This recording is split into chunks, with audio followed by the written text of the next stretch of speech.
Hello WhatsApp, আসসালামু আলাইকুম। সবাইকে স্বাগত মেলকেন টেকনোলজি ইউটিউব চ্যানেলে। আমি লোকমান। আজকে আপনাদের জন্য নিয়ে এসেছি লাভা আগ্নি 4 এর ফুল রিভিউ, এর ডিজাইন, পারফরমেন্স, ক্যামেরা সব থাকবে আজকের এই ভিডিওতে। তো চলুন বেশি কথা না বলে শুরু করি আজকের এই ভিডিও। প্রথম যদি আমরা ওই ফোনের ডিজাইনটার কথা বলি, ডিজাইনটা কিন্তু অস্থির লেভেলের। তারা যে ক্যামেরা মডিউলটা সবাই কিন্তু পিক্সেল লেভের মতো দেওয়ার চেষ্টা করতেছি। এখন যদি ওই ফোনের ব্যাক প্যানেলের কথা বলি, ব্যাক প্যানেলে ব্যবহার করছে গ্লাস, এবং হাতের সাইড ফ্রেমে এবং ফোনটির সাইড ফ্রেমের কথা যদি বলি, সাইড ফ্রেমে ব্যবহার করছে অ্যালুমিনিয়াম। তো ওইটাতে মূলত আইফোনের একটা ফিল পাওয়া যায় মোটামুটি বলে বলা যায় আর কি। তো আইফোনের একটা ফিল পাইবেন আইফোন 16 মতো। তো এখন যদি ওই ফোনে সাইড ফ্রেমে লক্ষ্য করেন, নিচের দিকে 3.5 মিলিমিটার হেডফোনটা জ্যাক নেই। তো সব ঠিকঠাকই আছে। তো নিচের দিকে লক্ষ্য করলে সিম কার্ড লট এবং টাইপ সি পোর্ট, একটা স্পিকার, নয়েজ ক্যান্সেলেশন মাইক, হাতে বাম পাশে এরকম কিছু নাই। হাতে ডান পাশে যদি লক্ষ্য করেন, ভলিউম বাটন আর ফোন অফ অন বাটনটা পাবেন, এবং উপরের দিকে একটা নয়েজ ক্যান্সেলেশন মাইক আছে এবং ডাবল স্পিকারটা পাবেন ওই ফোনটির মধ্যে। তো এখন যদি ওই ফোনের ডিসপ্লে প্রসঙ্গে বলি, ডিসপ্লেতে ব্যবহার করেছি 6.67 ইঞ্চি একটি অ্যামোলেড ডিসপ্লে। এখানে ব্যবহার করেছি 120 হার্টজ রিফ্রেশ রেট এবং ফুল এইচডি প্লাসের সাপোর্টটা পাবেন। আর এখানে যদি একটা কথা বলি, ডিসপ্লেতে ব্যবহার করেছে 2400 নিট বিগ ব্রাইটনেস। তো আপনার যদি কোনো আউটডোরে ছোটখাটো কোনো একটা কাজকর্ম সারতে হয়, তো মনে হয় অনায়াসে ছাড়তে পারবেন, কোনো সমস্যা পোহাতে হবে না এখানে। তো এখন যদি আসি ওই ফোনের প্রোটেকশনের জন্য আর কি, উপরে গ্লাস প্রোটেকশনের জন্য ব্যবহার করছি গোরিলা গ্লাস 5 এর একটা তারা ব্যবহার করছে। ওইটা বেশ শক্তপোক্ত, তো 7টা প্রোটেকশনটা ব্যবহার করতে পারতো এখানে। আর যে ফোনের যে ভিজুয়ালটা কিন্তু খুবই নেরো শেপের, তো দেখলে মোটামুটি ভালোই বলা যায়। আর ডিসপ্লের 1 বিট কালার রেজিস্ট্রেশন, তো আপনারা মোটামুটি ভালোই একটা কালার দেখতে পাবেন। যদি আপনারা মিডিয়া কনজাম্পশন কিংবা ইউটিউব দেখেন, তো একটা ভালো লেভেলের দেখতে পারবেন, যেহেতু এটা অ্যালুমিনিয়ামের একটা ডিসপ্লে। তো মোটামুটি ডিসপ্লে নিয়ে আমাকে ওই হতাশ করবে না বলে বলা যায়।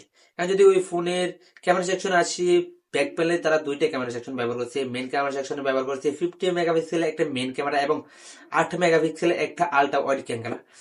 তো মোটামুটি এই প্রাইস পয়েন্টে মোটামুটি ভালো হয়ে যায়। তারা এখানে আরেকটা মাইক্রো ক্যামেরা দিতে পারতো এই পয়েন্টের মধ্যে, তো ওইটা মোটামুটি হতাশ করে না। কিন্তু এখানে যেটা একটা সুখবর বলা যায়, তো এখানে আপনারা এই প্রাইস পয়েন্টের মধ্যে একটা 4K এবং 60 অ্যাপাসিয়া বলা যায়। তো এখানে দেখা যায় এই প্রাইস পয়েন্টে দেয়, অনেক সময় অনেক ফোনে 4K দেয়, কিন্তু 60 অ্যাপাসিয়া কোনোভাবেই দেয় না।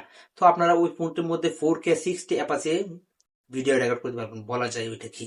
তো এখন যদি ওই ফোনে সেলফি ক্যামেরাতে আসি, সেলফি ক্যামেরাতে ব্যবহার করতে সেলফি ক্যামেরা। তো ওইটাতে একটা কথা বলা যায়, এখানে তারা কিভাবে কি করলো ভাই বুঝলাম না, একটা ভালো পারফরমেন্স বলা যায় এখানে। তো ওইটা দিয়ে আপনারা 4K 30 fps এ ভিডিও রেকর্ড করা যায় সেলফি ক্যামেরা দিয়ে। ওইটা কি বলবো, একটা ভালো পজিশন বলা যায়। তো এখন যদি ওই ফোনের পারফরমেন্সের কথা বলি, ফোনের মিডিয়াটেক ডেমনস্ট্রেটে 8350 এর চিপসেটটা ব্যবহার করেছি।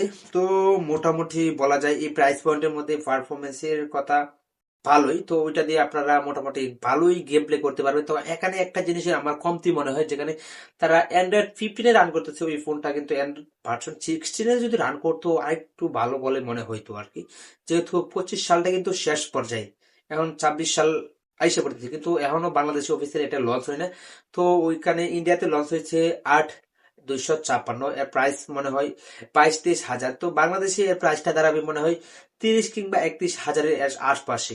তো এখন যদি ওই ফোনের ব্যাটারি সেকশন আসি, ব্যাটারিতে 5000 mAh এর একটি ব্যাটারি ব্যবহার করছি। এখানে একটু কমতির জায়গা বলে হয় মনে হয়। তো ফোনটা যেহেতু বিগ ওজন, তো মোটামুটি এই ফোনটার ওজন হচ্ছে 201 গ্রামের মতো। তো এখানে তারা 5000 mAh এর ব্যাটারিটা যেহেতু ব্যবহার করছে, এখানে একটু কমতির জায়গা বলে মনে হয়। তো ফোনটার ওজনটা কিন্তু বেশ ভালো চালু। তো এখানে আমাকে একটু মোটামুটি হতাশই করে সবাই, যেখানে 7000 6000 mAh এর ব্যাটারি ব্যবহার করতেছে।